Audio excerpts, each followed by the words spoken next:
Now,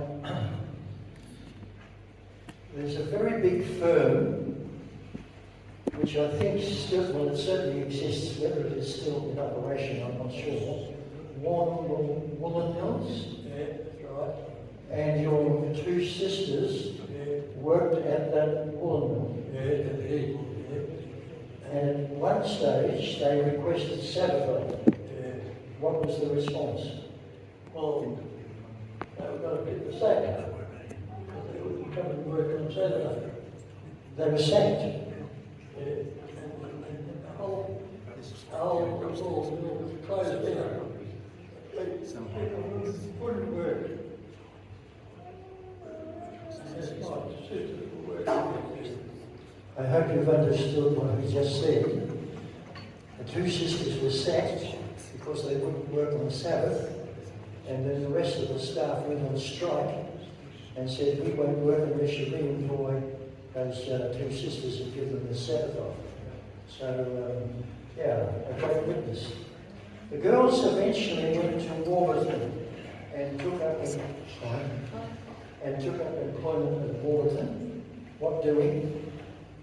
Well, the elder sister worked at the sanitarium elderly company, of course. And the younger one worked at the hospital,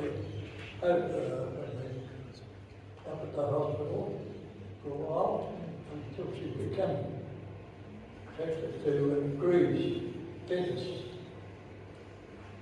She worked with them for years. You did all of your schooling back at Warrnambool. Yeah. How far did you go? You went into high school? Yeah, got to high school, but then, because their family decided to shift over to Narracourt, South Australia, we all went over there. Now, on completion of your high school, you also went across to Warburton to work. Yeah, but a couple of years, 2 years in between we were in Narracourt. It was only about a mile from the Narracourt Caves, out in the country really. And we stayed there because my second brother started a fruit and vegetable sales around the country, and a couple of little trucks in, driving around the town selling fruit and vegetables. Okay. Now, your intention, as I understand it, was that eventually you would go to Edinburgh College. And so, were you on the junior workers playing program when you first went to Warburton? I would have been years. Then I had to get called up and they had to go to the army. So that took 4 years. This is before the army. Before the army, that was the idea. So I was working there and save enough money to go to college. Okay. All right. Then, Interrupt Stephen. Have we got those pictures? There's a picture of that. If you want to flick through some of these, I just realised they've been shown behind us. That's the year he was born. That's his house in Warrnambool. That's him in South Australia, which we've just passed by. That's him in South Australia still. That's the family fruitery business, one of the delivery vehicles, which did thousands of miles a week. That's him. a good looking bloke. That's his school, so we're just about up to the right place. It's just I know the JWEP letter is there. It'll come up in a moment. That's where we're up to. Then the war came, Viv, and you were called up. How did you feel about going to war? Like everybody else, we were glad about it. Just had to go. That's all. Went by train, got on the train in Melbourne, and a big long train it was. And we went got about a day out from Port Pirie, which was halfway across the desert country. The Indian called out, run out of water. had to wait 7 or 8 hours for another engine to come along and bring some water along the place. Now, I understand that you landed in PNG, but obviously you had done training before you went across to PNG. Where did you do that training?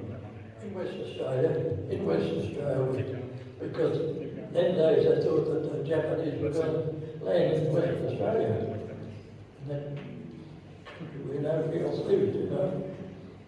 Up at a place called Bolivar, which was about 60 miles inland from Melbourne. That's where all the armies were there. And that's where we learned the first day we was allowed to learn. From Western Australia, we were there for about 12 months.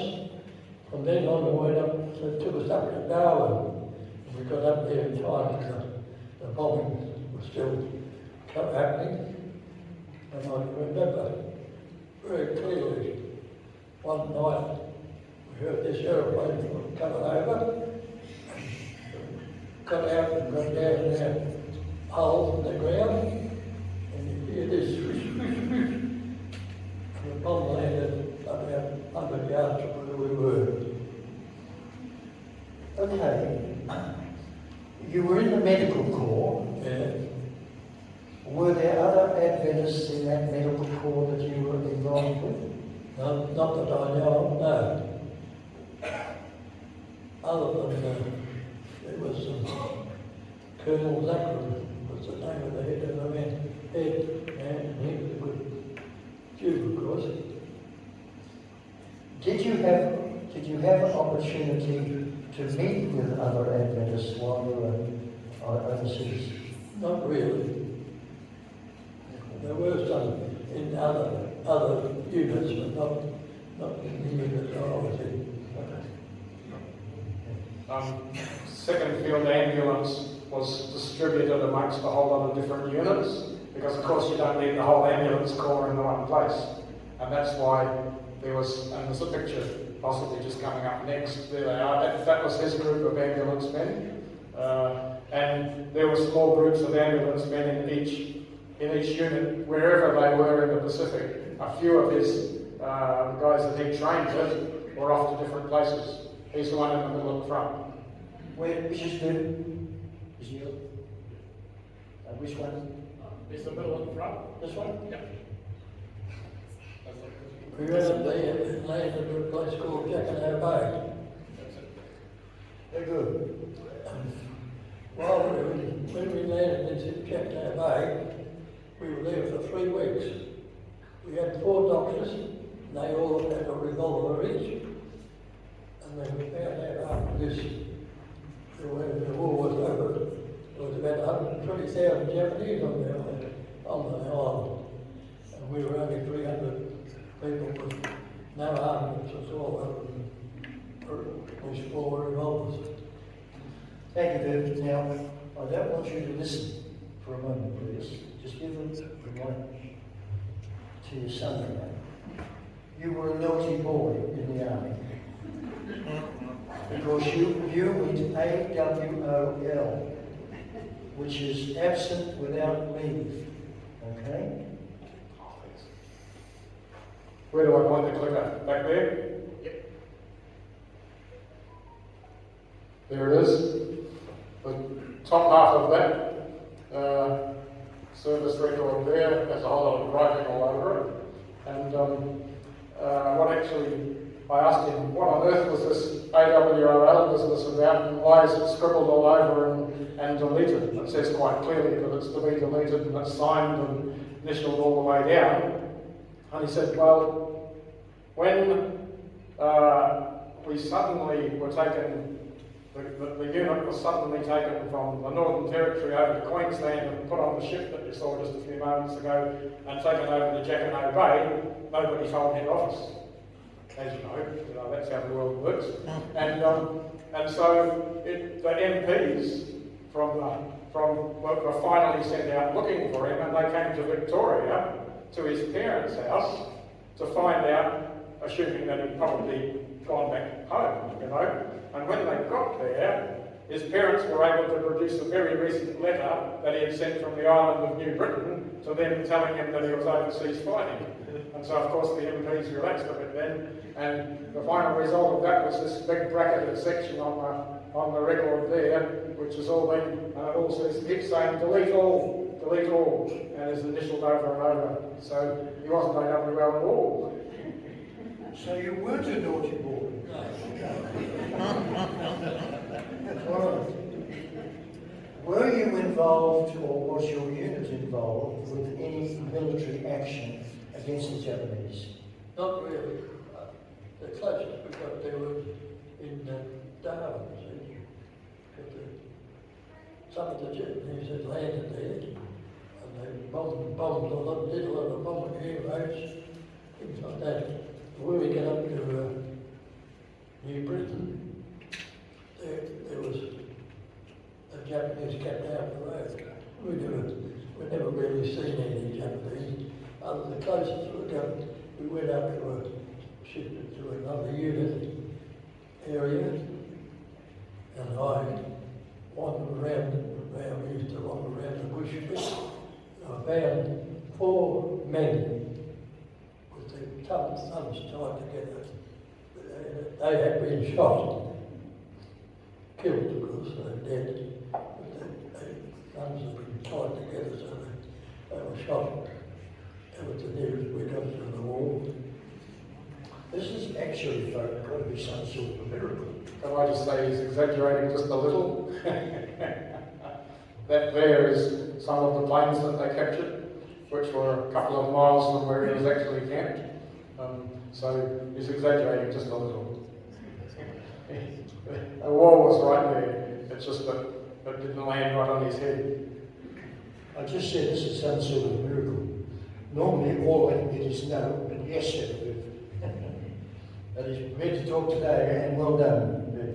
Okay, you returned from the war to again work at Warburton and saved up enough to attend Avondale College in 1950. 1950. 1 year at college. Okay. What did you do at college? Well, I was with the plumber in the plumbing game. Can't think of his name. Anyway, I was with this plumber gang, and we did all the plumbing work around the area. What did you study apart from girls? Main thing I went over there for, they kicked the Old Testament district, the New Testament district, and the life of Christ. And you did some building and stuff. Oh yeah, you had to be doing a mechanical. Very good. Well,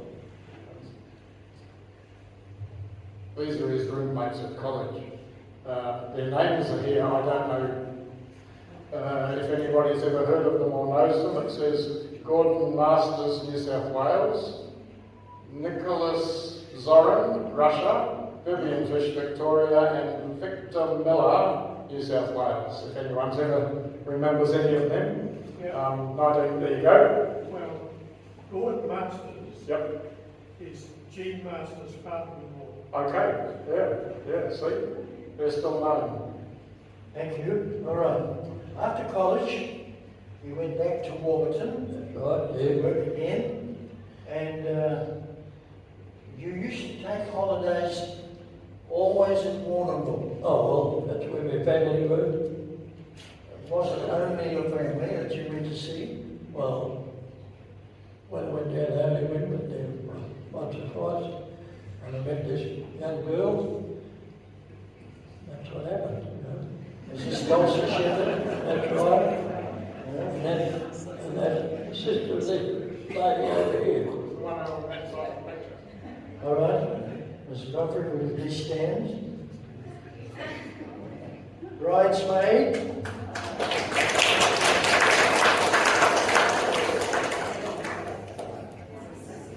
Very good.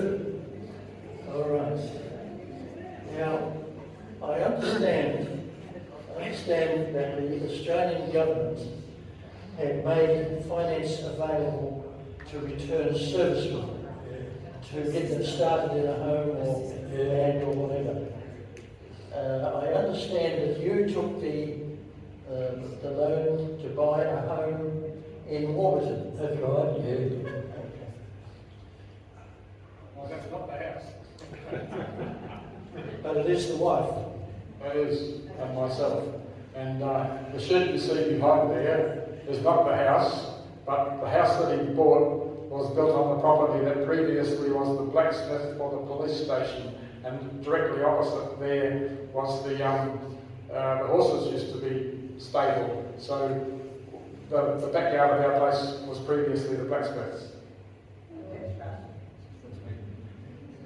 Okay. Now let's go back a bit. 2 children were born, Yes. and there they are on the screen. Russell Russell and Anne. and Anne, A-N-N-E. Okay. Anne, by the way, is back in New Zealand at the moment. She was here last week, I think. Yeah. For the actual day.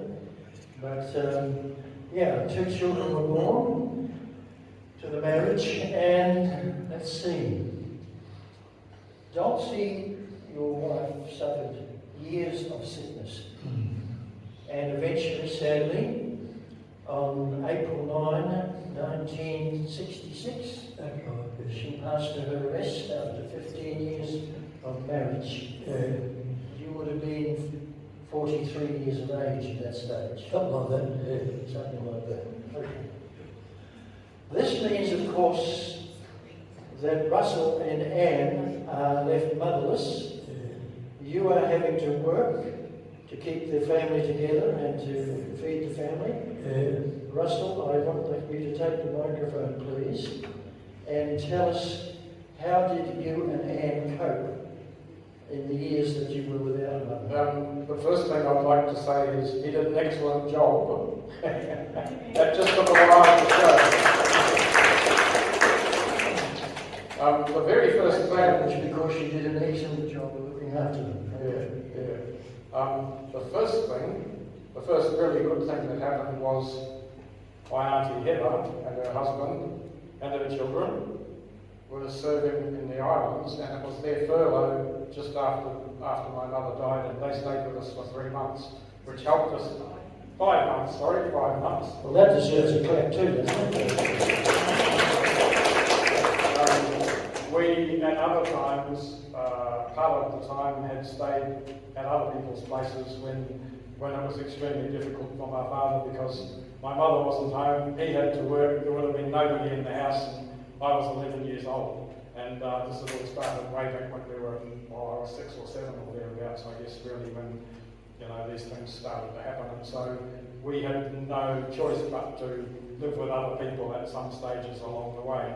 But finally, as we were becoming older, we were able to legally stay at home, and so my father and my sister and I were all able to live in the house together, and it worked out all right in the end. My sister was able to get some work and then go to college.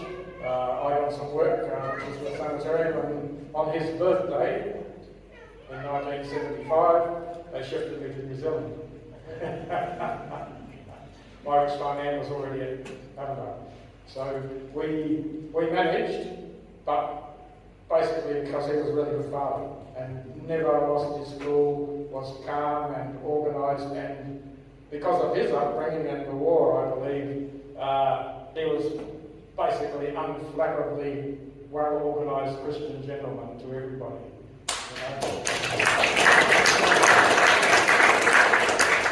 Well, Viv, that was a compliment from your own son.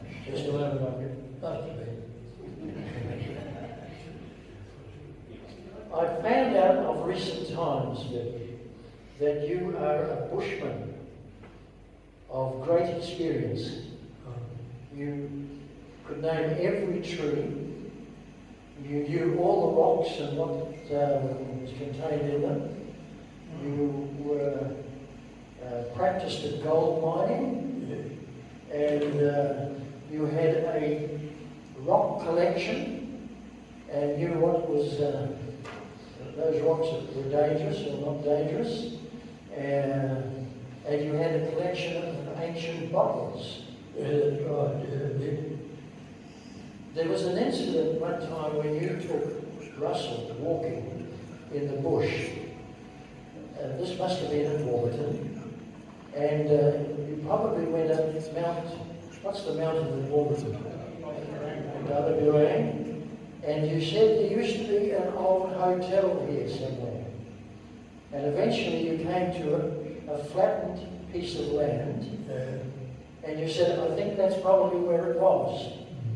And you went scattering into the bush, and Russell found an old bottle, and you went back and found a heap of old bottles there. Where did you learn your bushcraft? Just practice, I suppose, I don't know. Nobody taught me, but I learned it myself. I think everybody else.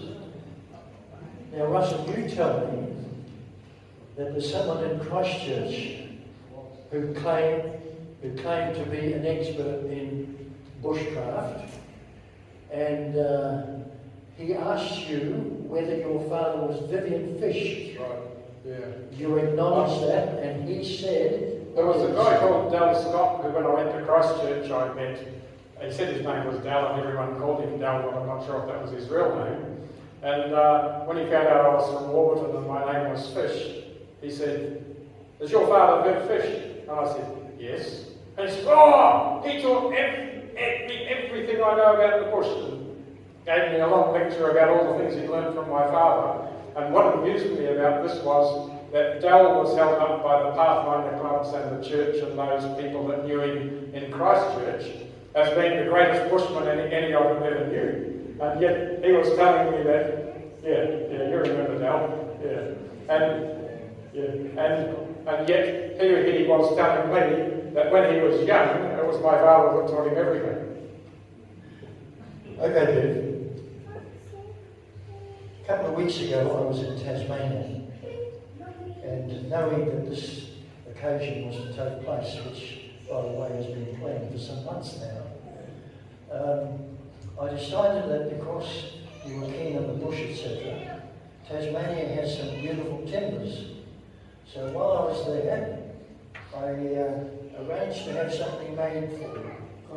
So I wonder if you would like to reach into there and have a look.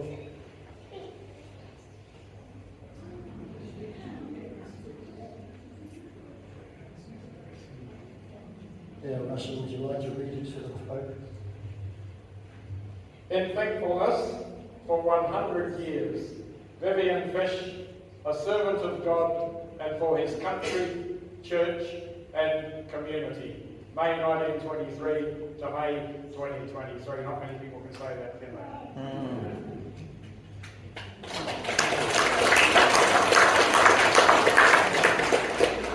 Please, you will notice that acknowledgement recognises his work for his contribution to the country as well as the church. And I think that that's an important thing that we should acknowledge. So that's all about 8 or 9 different Tasmanian timbers there for the group. Okay, let's move on. We're going to take a break for a moment, and I want to ask Jim Williams to come up, please, because Viv has been a deacon in this church for many, many, many years.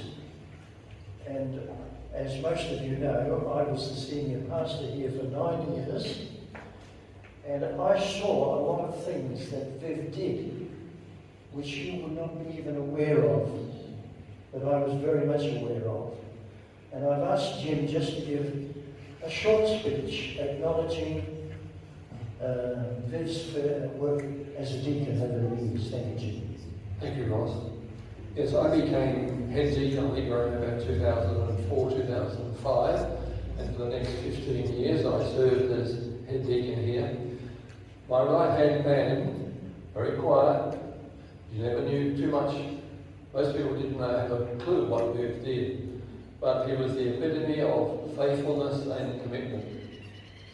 Viv's typical week would start on a Sunday morning when he would come over from home, probably around about 7:30, 8 a.m, and empty every bin around the place and put it in the main bin. There were 6 outside bins and he would empty those. He would go into every Sabbath school. He would go over to the multi-purpose centre when it was erected later and empty the bins there. And then on numerous times, well, several times during the week, he would go to the office and empty the bins there. And there's another part of that bin emptying which will be told in relation to the community centre.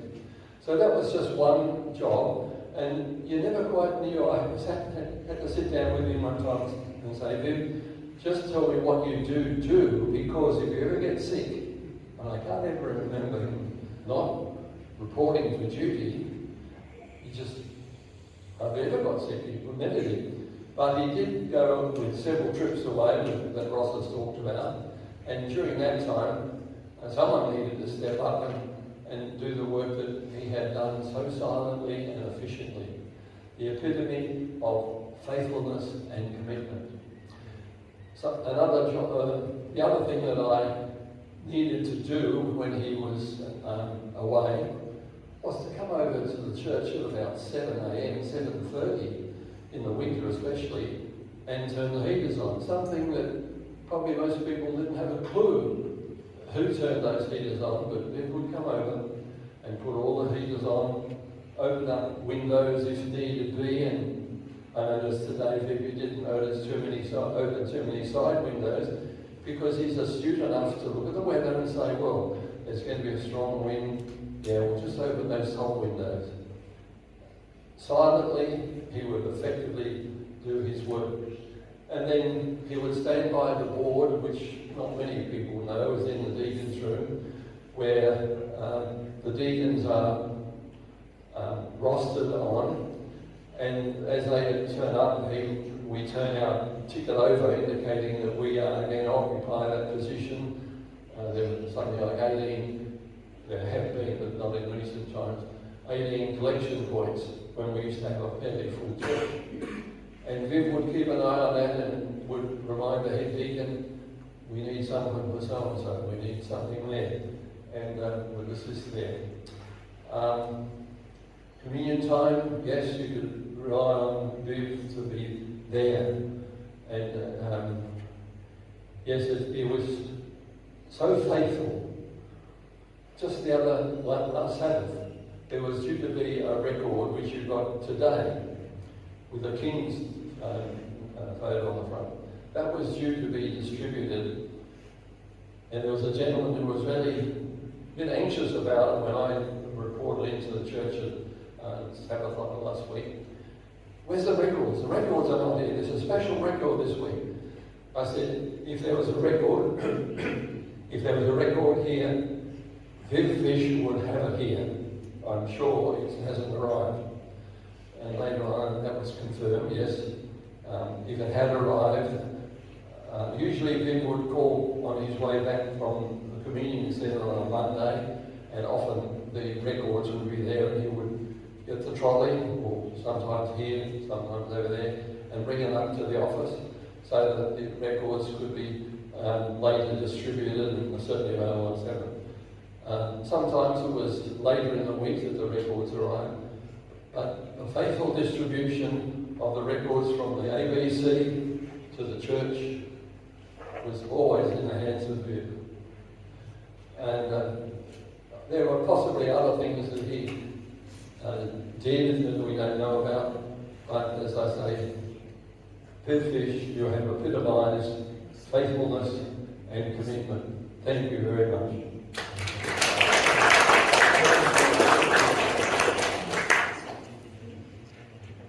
There's another funny story to the funnier side to the story. How many of you remember the name Quentin Lamont? Hands if you do. Yeah. not too many. All right. These two characters, Quentin Lamont and Viv Fish, were in competition each Sabbath morning to see who could be first to the church to open the doors. We won't make any comment, will we? When I questioned them about that as church pastor, Viv gave me the reason that there were people who were somewhat retarded who lived across the creek, who used to come early Sabbath morning and pray in the church. That was the reason he gave me. But I knew the competition was on to be the first to open the church on Sabbath morning. Okay.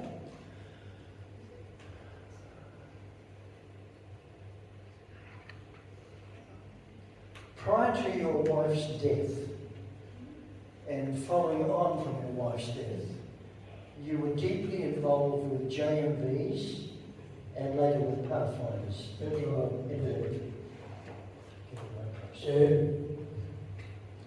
I was in Pathfinders for about 15 years. As a leader, one of the course. That's the main thing. We toured around the country or at least every quarter. We'd go down to the beach, which is right down near Phillip Island, right down the southernmost coast of it. And other times we go to Lake Eildon and with a big group of pathfinders. That's the main thing. Go ahead. Now, the spectrum and tell us what's happening. Just so you want to see that picture.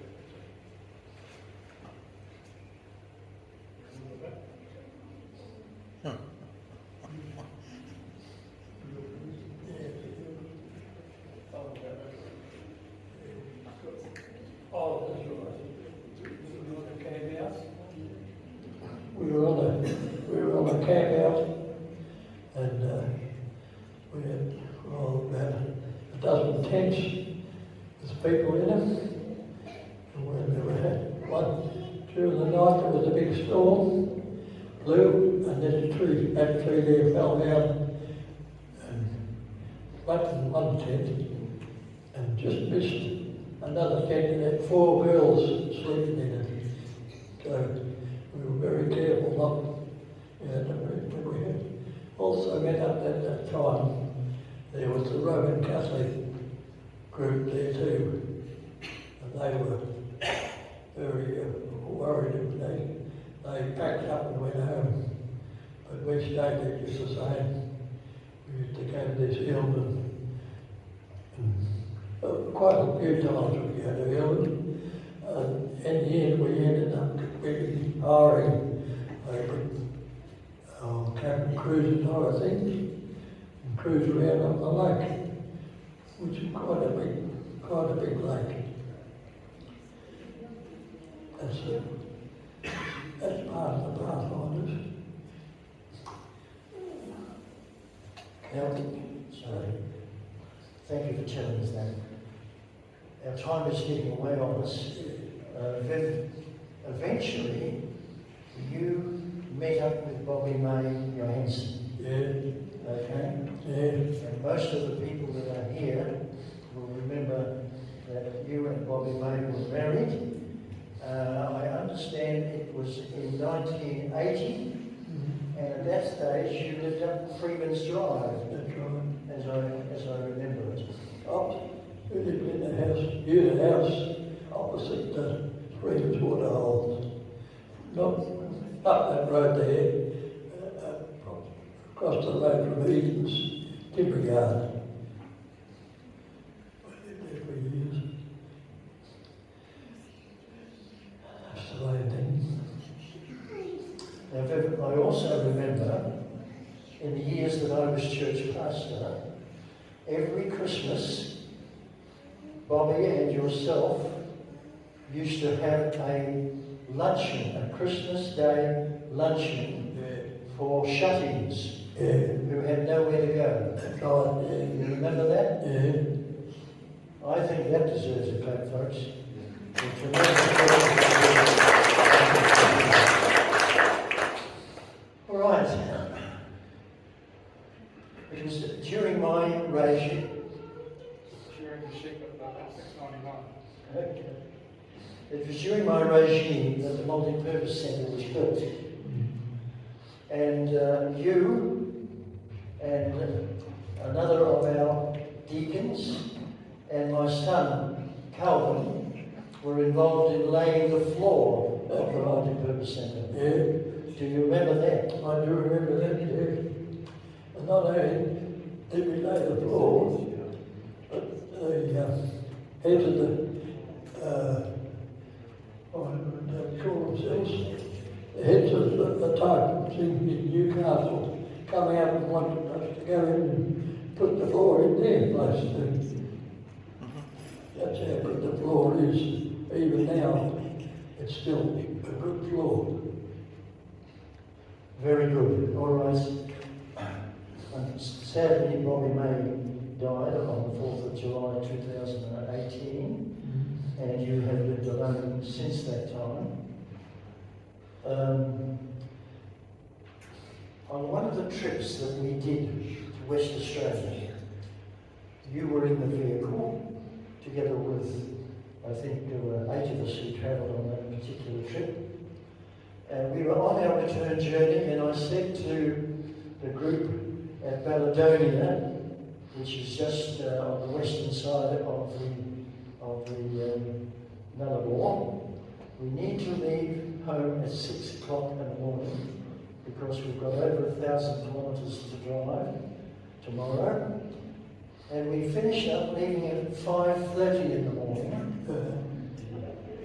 driving due east into the rising sun. That's right, yeah. And Bobby May said, this is the end of the trip, all I want to see now is camels. And suddenly, I'm doing 100 kilometres an hour, and 6 camels walk straight out in front of the vehicle. That's right, yeah. Okay? You don't have time to think, you react. I threw the steering wheel to the right, missing Big Daddy by about a few centimetres, and the vehicle started to tip. And you guys all threw yourselves to the left, and the vehicle righted itself. You may remember I turned around and had a look at the camels in the bush, and I think great Big Daddy was changing his underwear. And probably I was going to change it too. Do you remember that? Yes, I remember that, yes. Some of the things that happened on holidays. Okay, another speech please, and this time Peter Trustcott, you're going to give us a little chat about Viv's work down at the Community Services Centre. Thank you.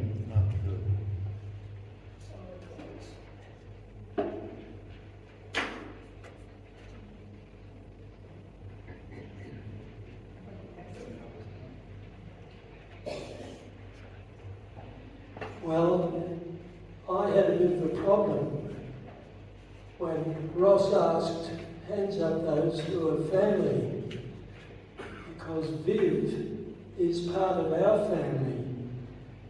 When the church were appointed overseas to go to Sudan, they put me up in front of the church to say goodbye and said, is there anything we can do to help you? And on the spur of the moment, I said, we are sad about one thing, leaving our grandchildren, little tackers, behind. If any of you are able to pop in on them every now and again and say good day, that would be much appreciated. Viv and Bobby took that absolutely serious, and to this day they're very, very closely knitted with our grandchildren, and now even with the great-grandchildren. That's another thing that Vivi and Bob did behind the scenes. But Viv has worked down at the community centre for I don't know how many years. I held my hands up 3 times. I couldn't count beyond that, but it was 30-something years. And he's just faithful, reliable, and gets on with the job. Just a couple of years ago, there was a new volunteer in the furniture department, and he'd been flat out for an hour and a half, I think. And he was sitting down, testing one of the lounge chairs, and Viv came past for about the 4th time, and this fella said to me, "Can't somebody take his batteries out and give him a rest?" But you know, Viv has, by the work he's done in the centre, been instrumental in helping hundreds, if not thousands of people who are in need around this community. And I don't want to make a long speech because Viv's he's made more speeches today than he's made in the last 30 years, I think. But I want to quote Viv, because he often comes round still for lunch, and running around and was saying, "How's that, Viv?" "Quite good." Well, I want to tell you, Viv, we think of you, you are quite good.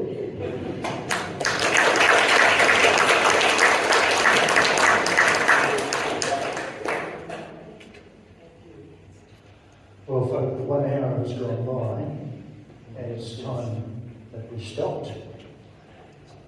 But Viv, we want you to know that you are a very, very appreciated, valued member of the Seventh Day Adventist Church here in Coolmore. We want you to know that we have a huge respect for your faithfulness. I'm not too sure that I want to be on the road when you're driving the car, still at home. But the fact that you still have a licence, I think is an amazing achievement. And we want to now, from the church, give you official recognition of your ministry. It's been a pleasure to know you as a person. It's been a pleasure to know Russell, by the way, who has worked with me on getting this program ready. Viv, I have researched all of your data, your wedding, etc., etc., your wife's death, Bobby's death, but I haven't been able to find a record of your marriage to Bobby May. But, Pastor, it's your responsibility now.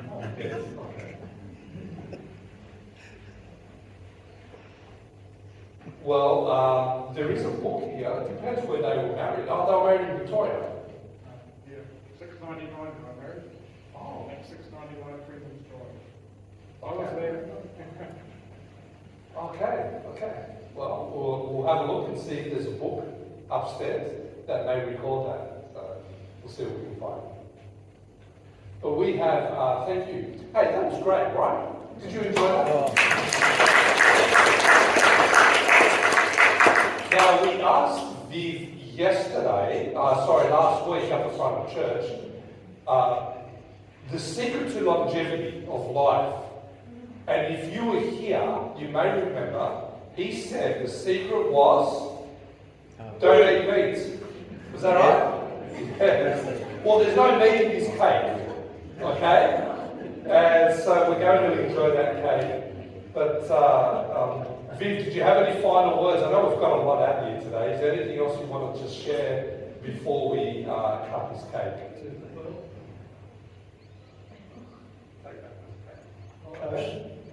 I haven't eaten meat since I came out of the army, over 75 years ago. That's anything I can tell you. It'd be fair to say he probably hasn't sat still since he came out of the army anyway.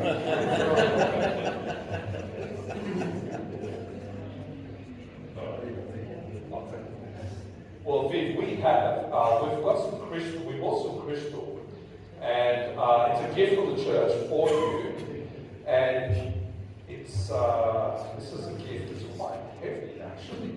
And it just writes on there to Harold Vivian Fish on the occasion of your 100th birthday, in grateful recognition of years of faithful service.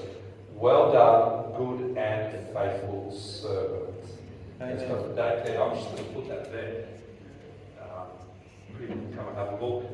And that's a gift from us to you, because we just appreciate everything that you do and the man that you are. So thank you so much. Should we cut the cake?